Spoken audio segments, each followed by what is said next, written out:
ሰላም ጤና ይስጥልኝ የተወደዳችሁ የሀገሬ ቴሌቪዥን ተመልካቾቻችን እንዴት አላችሁ? ሀገሬ ትንታኔያችን አሁን ጀምሯል። በዛሬው የሀገሬ ትንታኔያችን የተለያዩ ጉዳዮችን እናነሳለን። በዋናነት ትኩረት የምናደርገው የሩሲያና ዩክሬንን ጉዳይ ነው። እኔ ያልታየህ ኪዳኔና ባልደረባዬ ደምሰው ሽፈራው ይህንን ጉዳይ አቅርበን ወደ እናንተ የምናደርስ ይሆናል። እንዴት አለ ደምስ? እንደምን አልታየህ? ባለፉት ጊዜያት የሩሲያና ዩክሬን ጦርነት ተከታታይ ጥቃቶች ሲፈጸሙ እንደነበር እናስታውሳለን። በሁለቱም ወገን በዚህ ሳምንት ደግሞ የተለያዩ በሁለቱ ሀገራት ጦርነት ላይ ዋና የሚባሉ ክስተቶች ተከናውነዋል። በተለይ የማዕቀቡ ጉዳይ የአሜሪካው ፕሬዝዳንት ዶናልድ ትራምፕ ለመጀመሪያ ጊዜ በምንለው ሁኔታ ሩሲያ ላይ ጠንከር ብለው ጨከን ብለው እርምጃ ወስደዋል። ማዕቀብ አስተላልፈዋል፣ ማዕቀብ ጥለዋል። ሩሲያ ላይ የተለያዩ ጉዳዮች እየተነሱ ይገኛሉ። በተለይ ባለፉት ሳምንታት የአሜሪካው ፕሬዝዳንት ዶናልድ ትራምፕ እና ቭላዲሚር ፑቲን በአካል ተገናኝተው ይነጋገራሉ ተብሎ ነበር ባለፈው ሳምንት እና በዚህ ሳምንት ሁለቱ በቅርብ ጊዜያት እንደማይገናኙ በአካል ተገናኝተው እንደማያወሩ ተገልጿል። ከዛ ውጪ የውጭ ጉዳይ ሚኒስትሮቻቸው ነበሩ የስልክ ቆይታ ያደረጉት። እነሱ በአካል ተገናኝተው ንግግር ማድረግ ይጠበቅባቸው ነበር፣ የሁለቱን መሪዎች ንግግር ለማመቻቸት ማለት ነው። እና ያልሆነም በዚህ ሳምንት እንደው የትኞቹ ዋና ጉዳዮች ተከሰቱ የሚለውን እናንሳና ወደ ሌሎቹ ጉዳዮች እንሄዳለን። ያው በዚህ ሳምንት የምናነሳቸው ነገሮች ያው እንደተለመዱት ትንሽ ተከታታይነት ያላቸው በተለይ በርካታ ድሮኖች የሚሳተፉባቸው ጥቃቶች ከሁለቱም ወገን ስንሰማ የነበረበት ሳምንት ነው ማለት ይቻላል። ያው በቀደሙት ሳምንታትም እንደዚሁ ሩሲያ በጣም በርካታ የሆኑ ድሮኖችን እንዲሁም ሚሳይሎችን ጥቅም ላይ በመዋል በዩክሬን ትልልቅ ከተሞች ላይ ጠንከር ያሉ የአየር ድብደባዎችን፣ ጥቃቶችን ስትፈጽም እንደነበረም የምናስታውሰው ነው። ወደዚህኛው ሳምንት ስንመጣ ግን ምናልባት የዩክሬንም ጥቃቶች እንደዚህ እንደ መልስ ምትም ልናስባቸው እንችላለን። ጠንከር ብሎ ደግሞ ከዩክሬን በኩልም ከበድ ያሉ እርምጃዎች በሩሲያ ይዞታዎች ላይ እርምጃዎች ሲወሰዱ እንደነበረም የሰማንበት ነው። በብዛት ደግሞ ያው ከዚህም ቀደም እንደነበሩት የትልልቅ የኃይል መሰረተ ልማቶች በእነዚህ የዩክሬን ጥቃቶች ላይ ዋና ኢላማ ተደርገው እንደነበረም እያየንበት የነበረው ነበረ። ከነዚህም ውስጥ ምናልባት በዋናነት የሚነሳው ከነዳጅ ጋር በተያያዘ የነዳጅ መሰረተ ልማቶች ላይ ሩሲያ ያው በዋናነት ኢኮኖሚዋን ትደጉምበታለች ተብሎ የሚታሰበው ኢቭን ጦርነቱንም ጭምር ለማሳለጥ ገንዘብ የምታገኝበት ከፍተኛው አቅሟ የሚባለው ይሄ ከነዳጅ የምታገኘው ገንዘብ ነው እና ዩክሬንም ጋር ምናልባት እነሱ ላይ ያነጣጠሩ ጥቃቶችን ለመፈጸም ሲሞከር አይተናል። በዚሁ ሳምንት መጀመሪያ አካባቢም ምናልባትም በሩሲያ ትልቁ ይመስለኛል የነዳጅ ማጣሪያ የሆነው ተቋም ላይ ከባድ የሆነ የድሮን ጥቃት በዩክሬን ጦር በኩል ተፈጽሞ ነበረ። ይህ ጥቃት የተፈጸመው ጥቃት ወደ ካዛኪስታን የነዳጅ ዘይቶች የሚተላለፉበት የነበረው መስመር ላይ ከፍተኛ ጉዳት በማድረሱ ሙሉ ለሙሉ ከሩሲያ ወደ ካዛኪስታን የሚገባው የነበረው ወይም ሩሲያ ለካዛኪስታን የምታቀርበው ነዳጅ ሙሉ ለሙሉ እንዲቋረጥ መደረጉንም የሰማንበት ነበርና ይሄኛው ምናልባት ባለፉት ጥቂት ቀናት ውስጥ ወይም ወራቶች ውስጥም ልንል እንችላለን ከሩሲያ በኩል ወይም ከዩክሬን በሩሲያ በኩል ከተፈጸሙ ጥቃቶች ከበድ ያለ ወይም ደግሞ ሩሲያን በተወሰነ መልኩ ዋጋ ያስከፈለ አይነት ጥቃት ነው ተብሎ ሊገለጽ ይችላል።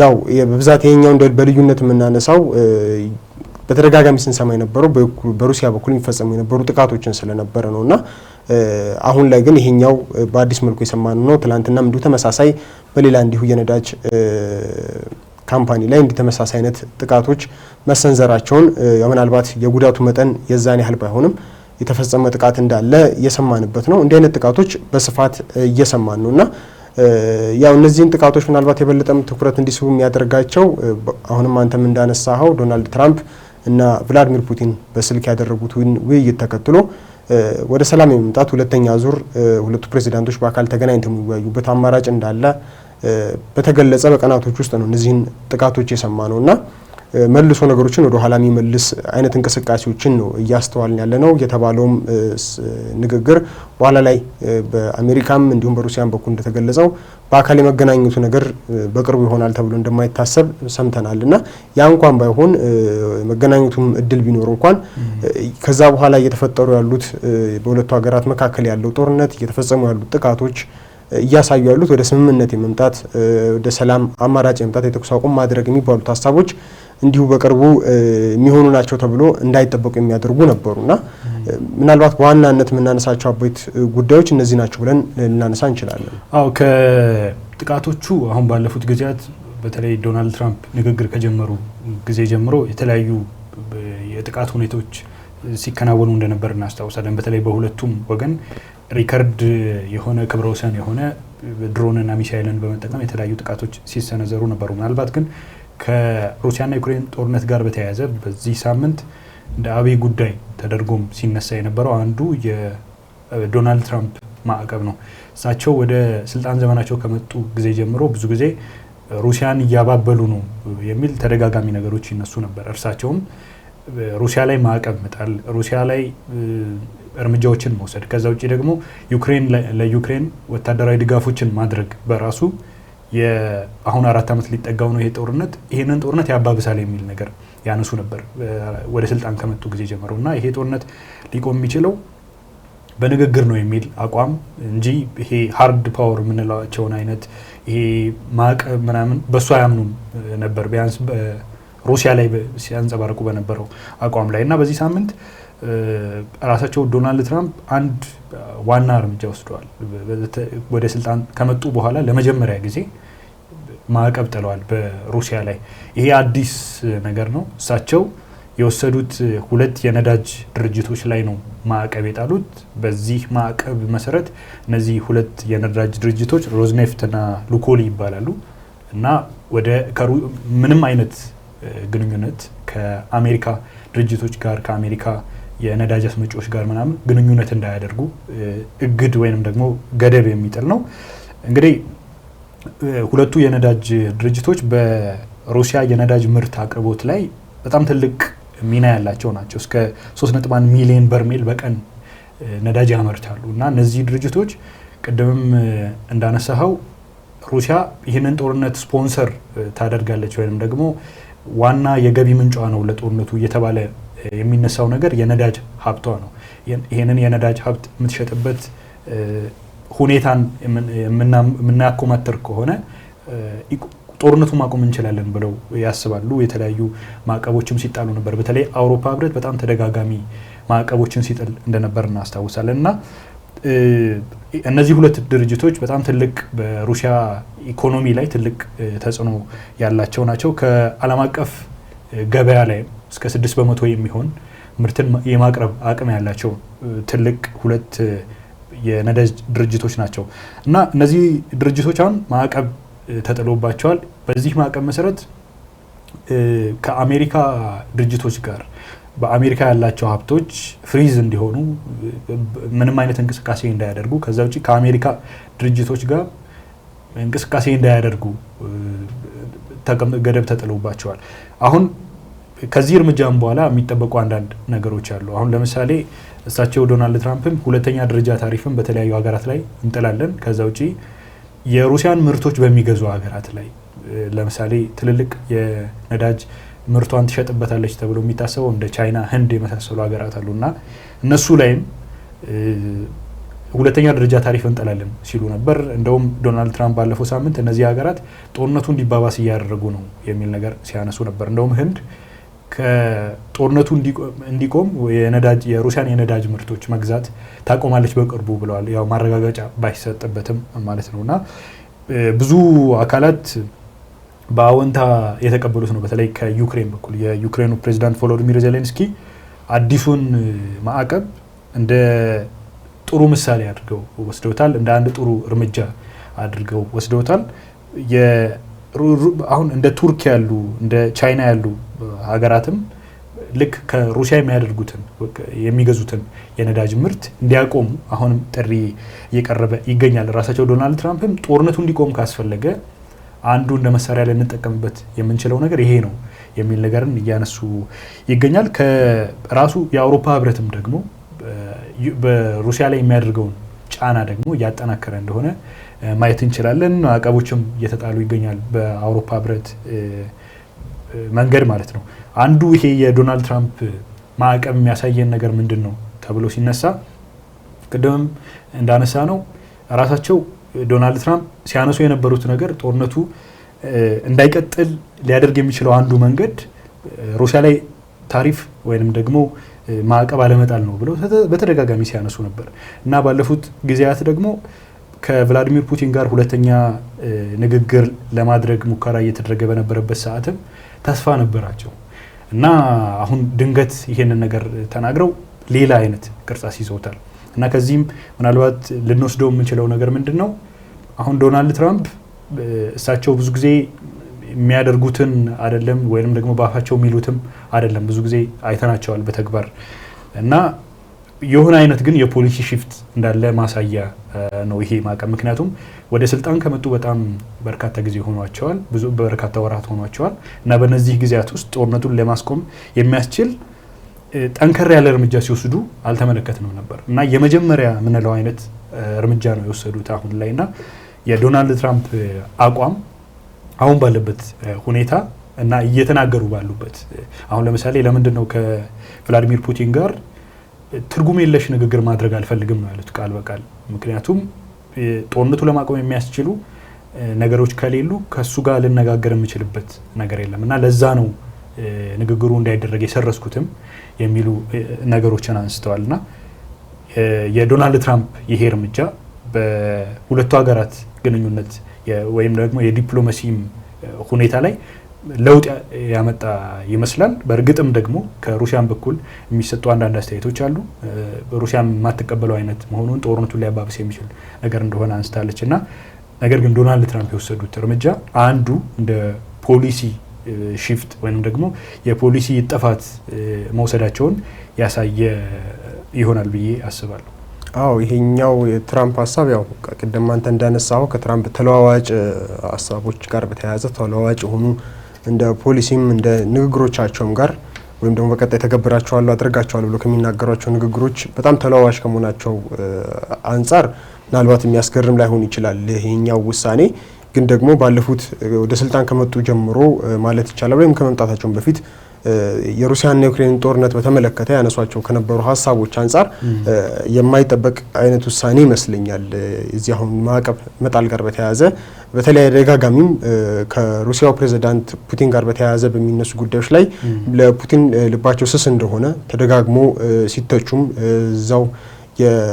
እዛው አሜሪካ ባለስልጣናትም እንዲሁም የሪፐብሊካን የፓርቲ አባላትም ሌሎችም እንዲህ አይነት ተቃውሞችን ወይም እንዲህ አይነት ትችቶችን ሲሰነዝሩባቸውም እንሰማለን በተለይም ከዲሞክራቶች በኩል እንዲህ አይነት ሀሳቦች ሲነሱባቸው እንሰማ ነበርና እነዚህ አይነት ነገሮችን ያየም መተን አሁን ላይ አይነት ነገር መፈጠሩ ትንሽ ያልተጠበቀ ነገር ሊያደርገው ይችላል ከሩሲያ ጋርም የነበረው ምናልባት ባለፉት ጥቂት ወራት ውስጥ የነበረው ተለሳለሰ ይመስል የነበረ ግንኙነት መልሶ በፊት በተለይ የቀድሞ ፕሬዝዳንት ጆ ባይደን በነበሩበት ጊዜ ወደ ነበረው አይነት ውጥረት መልሶ እንዳይገባ ትንሽ የሚያሰጋ አይነት ነገሮች ይኖሩታል በተለይ ከሩሲያ በኩል እየተባሉ ያሉትም እንደሱ አይነት ሀሳቦችን ስለሆነ እየተሰነዘሩ እየሰማን ያለ ነውና ምናልባት እንደሱ ነገሮችን ሊፈጥር ይችላል ምናልባት ይጠበቁ የነበሩትና የሁለቱን ሀገራት ግንኙነት ሊያሻክር ይችላል ተብሎ ሲታሰብ የነበረው ሩሲያ ከዚሁ ወቅታዊ በተለይ አሜሪካ ዶናልድ ትራምፕ ያው ሀሳብ ከመቀየራቸው ጋር በተያያዘ የሚያነሷቸው አንደኛው ሀሳብ ቅርብ ጊዜ ያነሱት ያው ቀደም ባለው ጊዜ ለዩክሬን የሚያቀርቧቸውን ወታደራዊ ድጋፎች መቀነስ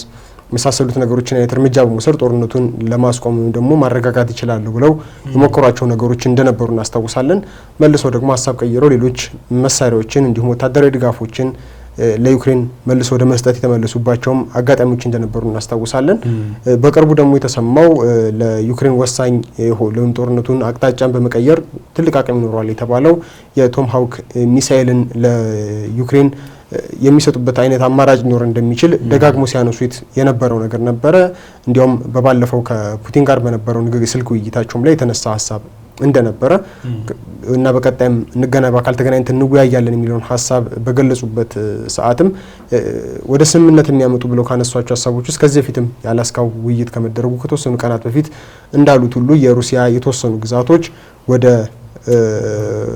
ሩሲያ እንዲካተቱ ማድረግ ወይም ደግሞ ለሩሲያ እንዲሰጡ ማድረግ እና ወደ ስምምነት እንዲመጡ ወይም እንደ መደራደሪያ አማራጭ ሊቀርብ እንደሚችል አሁንም በተደጋጋሚ ያነሷቸው ነበር ያን ያነሷቸው ሌሎች አካባቢዎች ነበሩ አሁን ደግሞ እንደ ዶንባስክን ጨምሮ ወደ ሩሲያ የማካተት አይነት ሀሳብ በድርድሩ ሊኖር እንደሚችል ወይም በቀጣዩ በቡዳፔስት ይካሄዳል ተብሎ ታስቦ በነበረው ውይይት ላይ ሊነሳ ወይም ደግሞ ዋና ሀሳብ ሊሆን እንደሚችል ተጠቁሞ ነበረ። ምናልባት እነሱ ሀሳቦች ወደ ስምምነት ለማምጣት ለሩሲያ የተወሰኑ አማራጮችን የመፍጠር ወደ ስምምነት የምትመጣበትን የሚሰጧትን ነገሮች አማራጮቿን እንድታሰፋ ለማድረግ ወይም ደግሞ ስምምነቱ እንድትቀበለው የተለያዩ ማበረታቻዎችን ለመስጠት ጥረቶችን ሲያደርጉ እንደነበር እናስታውሳለን።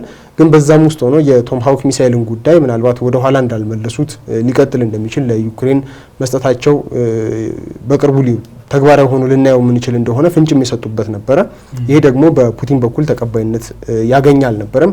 በስልክ ውይይታቸውም ወቅት ትንሽ ጠንከር ያለ ንግግር ያነጋገራቸውን ጉዳይ የዚሁ የቶም ሃውክ ሚሳኤል ጉዳይ እንደነበረ ፑቲን ማስጠንቀቂያ እስከ መስጠት ወይም ደግሞ እስከ ማሳሰብ ደረጃም የደረሱበት እንደነበረ እናስታውሳለን። እና ሲጠበቅ የነበረው የሱ ጉዳይ ምናልባት ሁለቱን ሀገራት ግንኙነት ሊያሻክረው ሊያበላሸው ይችላል የሚል አይነት ነገር ነበረ። ግን ደግሞ ባልተጠበቀ ሁኔታ ነው አሁን ይሄ የማዕቀብ ጉዳይ የመጣው። ከዚህ ከማዕቀብ ጋር በተያያዘ ያው ቅድም አንተ እንዳነሳኸው አሜሪካ በሩሲያ ላይ ማዕቀብ መጣል የሚለውን አማራጭ ወደ መተው ወይም ደግሞ ሌሎች አይነት አማራጮችን ማሰብ ላይ ነበር ስታተኩር የነበረው። በአንጻሩ ደግሞ ሩሲያን የተለያየ መንገድ ጦርነቱ የምትደግፍበት ይሄው የነዳጅና ከኃይል ኢነርጂ ሽያጭ የምታገኘው ገቢ ስለሆነ እሱ ላይ ደግሞ የተወሰነ መዳከም እንድታገኝ ወይም ደግሞ የተወሰነ አቅም ማጣት አለባት። ያንን አቅም ስታጣ ነው ወደ ስምምነቱ ልትመጣ የምትችለው የሚል ሀሳብ ያንጸባረቁ ስለነበረ በዛ ውስጥ በተለይ የአውሮፓ ሀገራትን የኔቶ አባል ሀገራትን አጥብቀው ወይም ተደጋጋሚ ሲወቅሱ እንሰማ ነበርና ምክንያቱም ደግሞ ምናልባት አሁን ቅድም አንተ እንዳነሳው እነ ቻይና እነ ህንድ ከሚያስፈልጋቸው ፍጆታ አንጻር ምናልባት ከፍተኛው የሩሲያ የነዳጅ ገዢ ሀገራት ናቸው ብለን እንገልጻለን እንጂ የአውሮፓና የኔቶ አባል ሀገራት ደግሞ ምናልባት ፍጆታቸው እንደነ ቻይና እንኳን ባይሆንም እንኳን አብዛኛውን የኃይል አማራጫቸውን በግዥም የሚያገኙት ከሩሲያ ነው። አሁንም ድረስ ያ ነው እና መልሰው እንደውም ዶናልድ ትራምፕ የሚሉት አባባል አለና የሩሲያን ጦርነት ወይም ሩሲያ በዩክሬን የምታካሄደው እንዲሁም ለአውሮፓ ሀገራት እንዲሁም ስጋት እንድትሆን የሚያደርጋትን ጦርነት ራሳቸው የአውሮፓ ሀገራት በነዳጅ ግዢ ለሩሲያ በሚሰጡት ገንዘብ ነው እየደገፉ ያሉትና በራሳችሁ ላይ የሚደረገውን ጦርነት ራሳችሁ ናችሁ ኢንቨስት እያደረጋችሁበት ያላችሁ እየደገፋችሁት ያላችሁት የሚል ወቀሳንም ሲያቀርቡ እንሰማ ነበር። ምናልባት እስካሁንም ማዕቀብ ላለመጣላቸው እንደ ቅድመ ሁኔታ የሚያስቀምጡት ምናልባት የአውሮፓ ሀገራት እነሱንም ተጎጂ ሊያደርግ ስለሚችልም ነውና የሩሲያ የነዳጅ ገበያ ላይ ነዳጅ እንቅስቃሴ ላይ ማዕቀብ መጣል ማለት ከፍተኛ ተጠቃሚ ከሆኑት መካከል የአሜሪካ ወዳጅ ናቸው ምንላቸው እነዚሁ ምዕራባውያን ሀገራት ናቸውና እነሱን ላለመጉዳት ሲባል እነሱ ከሩሲያ ነዳጅ መግዛት እስከሚያቆሙበት ጊዜ ድረስ ማዕቀብ የመጣሉ ሀሳብ እንደማይኖር በተለያየ መልኩ ከአሜሪካም በኩል ሲገለጽ ነበረ። አሁን ያንን ሁሉ ትተው ነው ምናልባት ምንም አዲስ ነገር ከሩሲያም በኩል ከአውሮፓ ህብረትም በኩል እንዲሁም ከዩክሬንም በኩል አዲስ ነገሮች እየታዩ ስላልሆነም ይመስለኛል ከዚህ በፊት የነበረውን ሀሳቦቻቸውን ትተው ማዕቀብ ወደ መጣል የተገባው። እንግዲህ ምናልባት እንደ ትራምፕ ገለጻ ከሆነ ይሄ ማዕቀብ በድርድሩም ላይ በሩሲያ እና በዩክሬን መካከል የተኩስ አቁም በማድረግ በሚደረጉ የስምምነት አማራጮች ላይ ትልቅ አቅጣጫ ሊያስቀይር የሚችል ተጽዕኖ ሊፈጥር የሚችል እንደሆነ ነው ሲገልጹ የተደመጡት።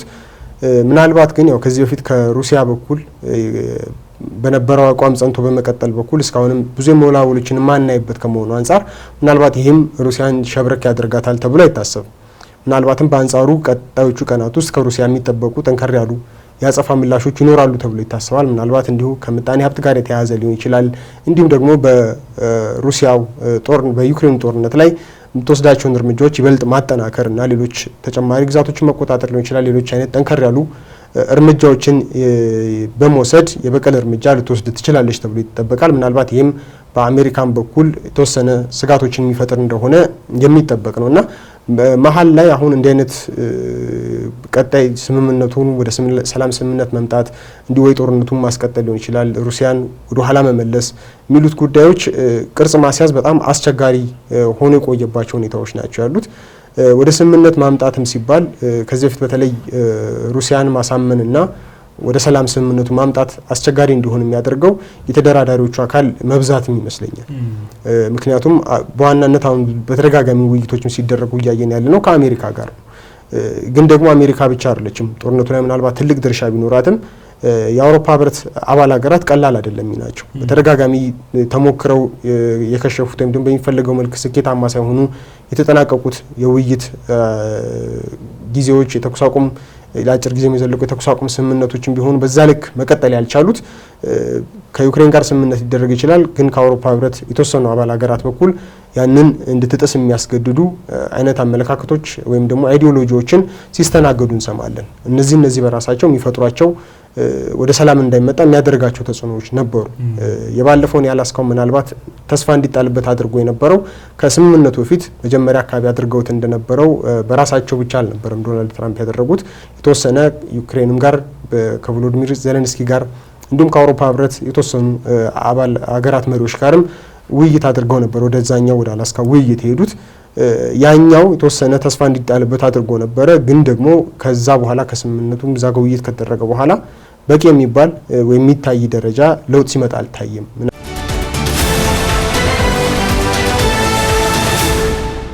ምናልባት አሁን ከማዕቀቡ ጋር በተያያዘም ባደረጉት ንግግር ላይ እያሉት ያሉት ትራምፕ ይሄንን ነው። ከትራምፕ ጋር ከዜሌንስኪ ጋር ከቭላዲሚር ፑቲን ጋር በሚኖራቸው ስልክ ውይይት ጥሩ ኮሚኒኬሽን ጥሩ ግንኙነት እያደረጉ እንደሆነ የተሻለ ግንኙነት እንዳለ በሁለቱ ሀገራት የሚያሳይ ግንኙነት እንዳደረጉ ሰላማዊ የተሻለ ጥሩ ግንኙነት መፍጠር የቻሉበት ውይይት እንዳደረጉ ነው የሚገልጹት።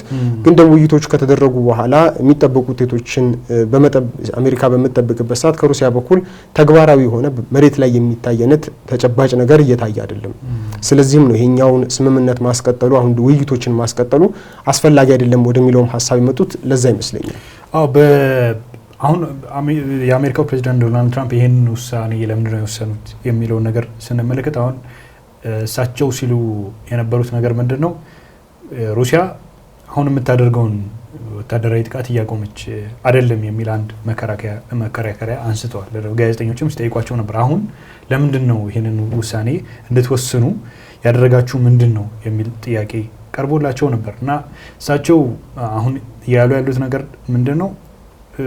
ሩሲያ ተደጋጋሚ ጥቃት ስትሰነዝር ነበርና በርካታ በተለይ በተያዘው ሳምንት በርካታ ሰዎችም ሲሞቱ ነበር ምናምን የሚል አስተያየት ሰጥተዋል። ከዛ ውጪ ደግሞ የሚደረገውም ንግግር ውጤት ያመጣ እንዳልሆነ ነው።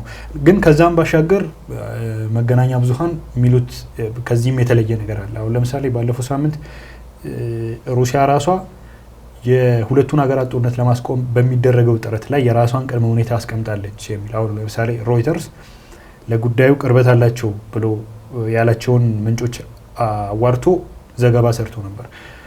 አንዱ ከዶናልድ ትራምፕ የዚህ ማዕቀብ ጀርባ ያለው ነገር ሩሲያ አሁንም በአቋም ደረጃ የተለወጠ አቋም አልያዘችም። በተለይ ደግሞ አሁን የሚባሉትን ለምሳሌ ዶናልድ ትራምፕ የዶንባስን ክልል ወይንም ደግሞ ሌሎቹን የዩክሬን በሩሲያ በከፊል የተያዙትን እነ ዛፖሪጂያን፣ ኬርሰን፣ ሉሃንስክና ዶኔስክን እነዚህን አካባቢዎች የመስጠት ግዴታ እንዲኖርባት አይነት የሚል አስተያየት ሰጥተው ነበር። ከዚህ ቀደም የምናስታውሰው ነው እሱና አሁን እየተባለ ያለውን ምንድነው ባለፈው ሳምንት በወረቀት ደረጃም ቢሆን ሩሲያ የምፈልገው ነገር ይሄ ነው ብላ ባታስቀምጠውም ነገር ግን ባለፈው ሳምንት በቃል ደረጃ የምትፈልጋቸው ነገሮች አስቀምጣለች። አንዱ ልክ ከዚህ ቀደም በተደጋጋሚ ስትለው የነበረው አይነት ጦርነቱ መቆም የሚችል ከሆነ ስረ መሰረቱ ላይ መንተራስ አለበት ወይም ደግሞ ፎከስ ማድረግ አለበት የሚል ተደጋጋሚ ነገሮችን ስታነሳ ነበርና አንዱ ዶናልድ ትራምፕ ይህንን አይነት እርምጃ እንዲወስዱ አድርጓቸዋል የሚባለው ነገር ይሄ የሩሲያ አቋም ነው። ከዚህ ቀደም ከነበረው አይነት ምንም አይነት ለውጥ የሌለው አቋም። ከዛ ውጪ ቶማሃውክ ሚሳኤልን በተመለከተ ባለፉት ጊዜያት በተለይ መነጋገሪያ የነበረው በሁለቱ ሀገራት ጦርነት መካከል መነጋገሪያ የነበረው ጉዳይ የቶማሃውክ ጉዳይ ነው። ቮሎዲሚር ዜሌንስኪ ሩሲያውን ሸብረክ እንድትል ወደ ንግግር ለመምጣት ፈቃደኛ የሆነችው ይሄ ሚሳኤል ለዩክሬን ሊሰጥ ነው በሚል ስለሆነ ነው ብለው ያነሳሉ እና አንዱ የዲፕሎማሲ መሳሪያ ሆኖ መቀመጥ ያለበት ነገር ይሄ የጦር መሳሪያ ነው የሚል ነገር ሲያነሱ ነበር። ያው ለራሳቸውም ለሀገራቸውም ጥቅም ሲሉ ይሄን ማለታቸው ብዙም ላይገርም ይችላል። ግን ደግሞ ራሳቸው ዶናልድ ትራምፕም መግለጫ ሲሰጡ ተጠይቀው ነበር የቶማሃውክ ጉዳይ ምን ይሆናል የሚለውን ጉዳይ እና የተወሰኑ ጊዜያት ያስፈልጋሉ ይህንን ሚሳኤል ለዩክሬን ለመስጠት የሚል አስተያየት ሰጥተዋል። አሁን ግን እየተመለከትን ያለ ነው የአውሮፓ ህብረትም ሩሲያ ላይ እንደገና ዳግም ማዕቀብ ጥሏል። 19ኛ ማዕቀቡ ነው የጣለው። ናቹራል ጋዝ የተፈጥሮ ጋዝ የሚባሉትን በአውሮፓ ገበያ በሩሲያ የሚመረቱ ማለት ነው እንዳይገባ ገደብ ወይም ደግሞ ክልከላ ጥሏል። እና የሩሲያ የተለያዩ ባለስልጣናትም በጦርነቱ ጉዳይ የተለያዩ አስተያየቶችን ሲሰጡም ተመልክተናቸዋል። በተለይ የሩሲያው የደህንነት ምክር ቤት ኃላፊ የሆኑት ሜድቬዴቭ አነጋጋሪ አስተያየት ሲሰጡ እንመለከታለን። እሳቸውም ግብረ መልስ የሚመስል አስተያየት ሰጥተዋል።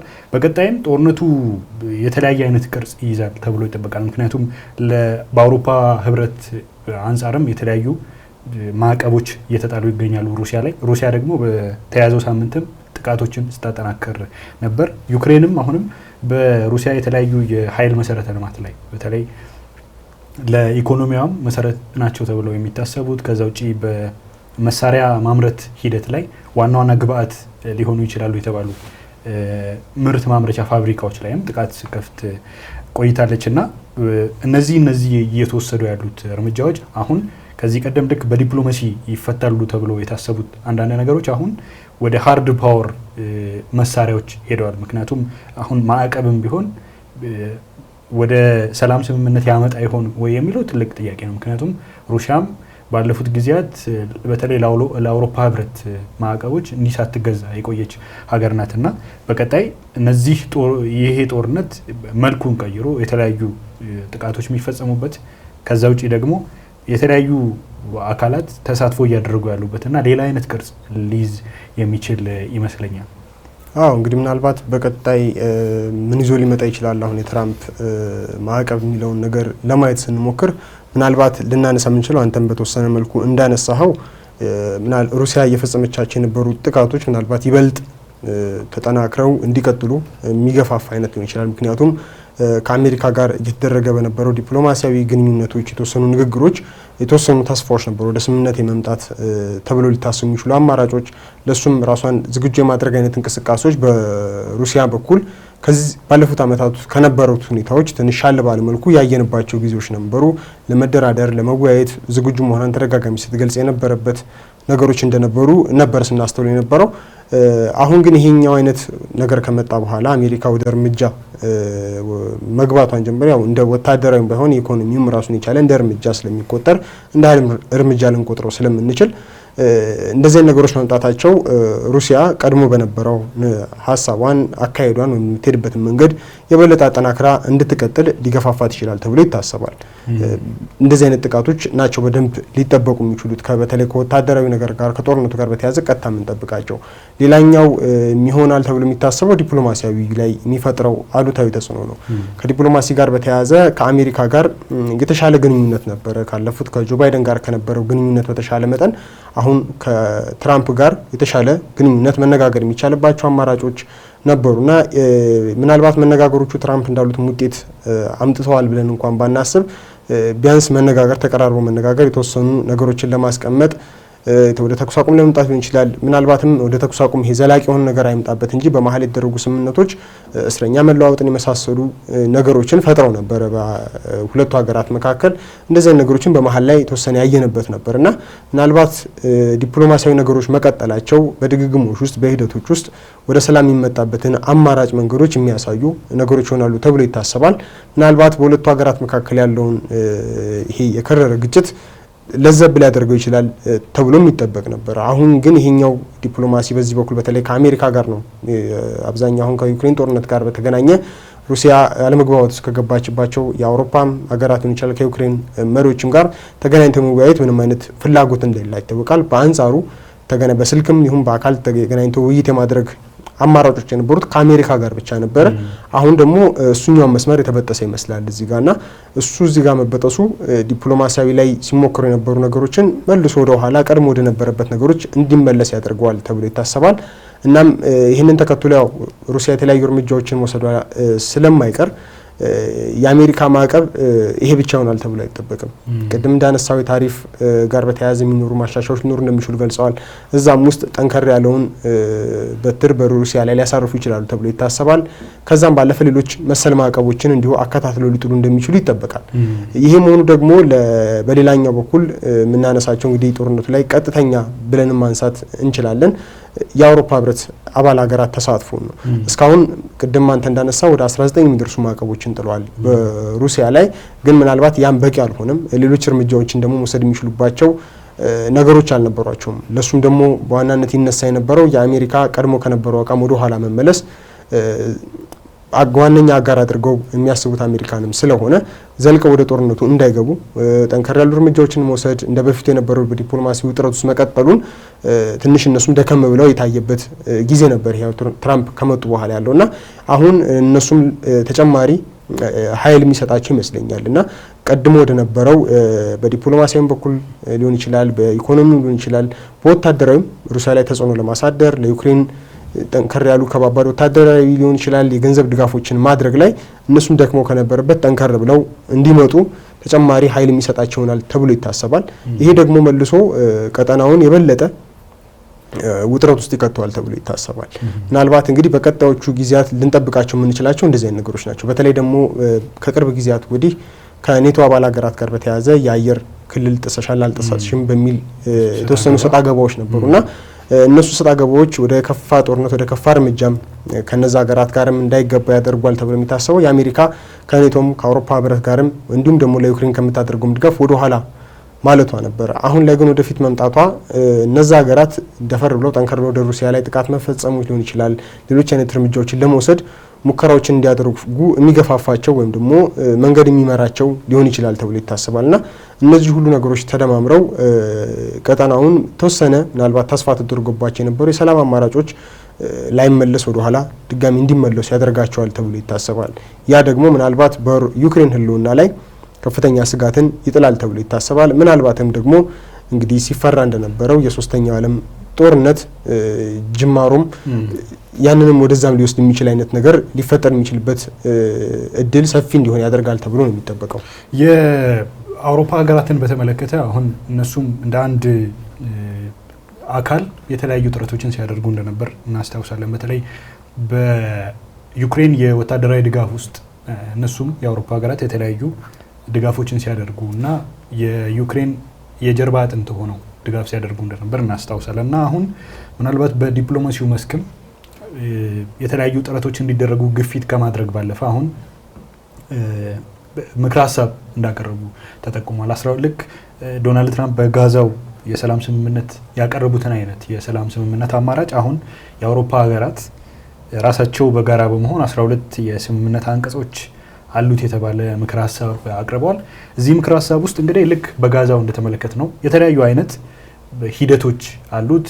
አንቀጹ የሚያካትታቸው ዋና ዋና መስመሮች እንዳሉ እየተመለከትን እንገኛለን። በተለይ አሁን ያሉ እስረኞችን ወይንም ደግሞ በጦርነቱ የሞቱ ሰዎችን እንዲቀያየሩ የሚያስችል የሰላም ስምምነት፣ ከዛ ውጪ ሩሲያም ጥቃቷን እንድታቆም የሚያደርግ የሰላም ስምምነት አማራጭን የያዘ የተለያዩ አንቀጾች ያሉት የሰላም ስምምነት አቅርበዋል። ይሄ የሰላም ስምምነት አማራጭ በቀጣዮቹ ጊዜያት ውይይት ይደረግበታል ተብሎ ይታሰባል። ምክንያቱም የተለያዩ ሂደቶች አሉት። አንዱ አሁን የሰላም ቦርድ የሚባል እንዲቋቋምና ከተለያዩ ከአውሮፓ ሀገራት የተውጣጡ አባላት ያሉት ቦርድ እንዲቋቋም የሚያደርግ ነው። እዛ ውስጥ ደግሞ እነዚህ ቦርድ አሜሪካ ዋና የሰላም ስምምነቱ አደራዳሪ አካል እንድትሆን ደግሞ የሚፈቅድ ነው እንደዚሁ እና ልክ የአውሮፓ ሀገራትም ከዚህ ቀደም ካየናቸው አይነት የተለየ ሚና ይዘው አዲስ ነገር ይዘው ሊመጡ ነው። ቮሎዲሚር ዜሌንስኪ አሁን በተያዘው ሳምንት ጉባኤ ይደረጋል። የአውሮፓ ሀገራት ጉባኤ ያደርጋሉ እና እዛ ጉባኤ ላይ ይሄ ምክረ ሀሳብ ይቀርባል ተብሎ ይጠበቃል። ከሱ ባሻገር ደግሞ የተለያዩ የሩሲያና የዩክሬን ጦርነት የተመለከቱ ጉዳዮች ውይይት ይደረግባቸዋል። በተለይ የዩክሬንን የመከላከል አቅም ለማሳደግ የሚያስችሉ ወታደራዊ ድጋፎች፣ ኢኮኖሚያዊ ድጋፎች ይደረጋሉ ተብሎ ይጠበቃል። ምክንያቱም የአውሮፓ ህብረት ከዚህ ቀደም ሲይዝ በነበረው አቋም መሰረት ይሄ የሚገርም አይደለም። ምክንያቱም ተደጋጋሚ ድጋፎች እንዲደረጉ ውይይት ሲያደርጉ እንደነበር እናስታውሳለን። የኔቶም ዋና ጸሐፊ ማርክ ሩተ ከዶናልድ ትራምፕ ጋር ውይይት አድርገዋል እና እሳቸውም ይሄ እቅድ ምናልባት የሰላም ስምምነት እቅዱ በሁለቱ ሀገራት ላይ እየተደረገ የሚገኘውን ጥቃት፣ ጦርነት ሊያስቆም ይችላል የሚል ነገር ሲያነሱ ነበር። ግን ከሩሲያ በኩል ደግሞ ብዙ ጊዜ ከዚህ ቀደም በተደጋጋሚ ስትገልጸው እንደነበረው የኛ በሌላ አካል የሚቀርብ የሰላም ስምምነት አማራጭን አንቀበልም የሚል አቋም በተደጋጋሚ ሲያንጸባርቁ ተመልክተናቸዋል እና ይሄም ቢሆን አሁን የተነሱት የእስረኛ ልውውጥ ወይም ደግሞ ዩክሬን ምንም አይነት ግዛቷን ሳትሰጥ የሚያበቃበት የሰላም ስምምነት ማዕቀፍ በሩሲያ በኩል ተቀባይ ይሆናል ተብሎም አይታሰብም፣ ለመጠበቅም ትንሽ አዳጋች ነው። ምክንያቱም ስትይዘው ከነበረው አቋም በመነሳት ማለት ነው እና ይሄም የሰላም ስምምነት ከመቅረቡ ባለፈ ሌላ ውጤት ያመጣል የሚል ተስፋ የለውም። ምናልባት ማዕቀቦቹ የሚጠናከሩ ምናምን ከሆነ በዛ አይነት መንገድ ሊሆን ይችላል ተብሎ ይጠበቃል። ግን ይሄ ነው የምንለው ልክ በጋዛ አንዳንድ ችግሮች ያሉበትም ቢሆን በጋዛ የታየው የሰላም ስምምነት ያመጣል ተብሎ መጠበቅም ትንሽ አዳጋች ነው። ምክንያቱም አሁን እየተመለከትናቸው ያሉትን ጉዳዮች ስንመለከት ማለት ነውና የተለያዩ ጉዳዮች አሁን በቀጣዮቹም የዜና ዘገባዎቻችን ሽፋን እንሰጣለን የሩሲያና የዩክሬንን ጦርነት በተመለከተና የዛሬውን ፕሮግራማችን እዚህ ጋር እንጨርሳለን። የተወደዳችሁ የሀገሬ ቴሌቪዥን ተመልካቾቻችን ሀገሬ ትንታኔያችን ይህንን ይመስል ነበር። አልታየ ኪዳኔና ደምሰው ሽፈራው ዝግጅቱን አዘጋጅተን አቅርበንላችኋል። መልካም ምሽት ይሁንላችሁ።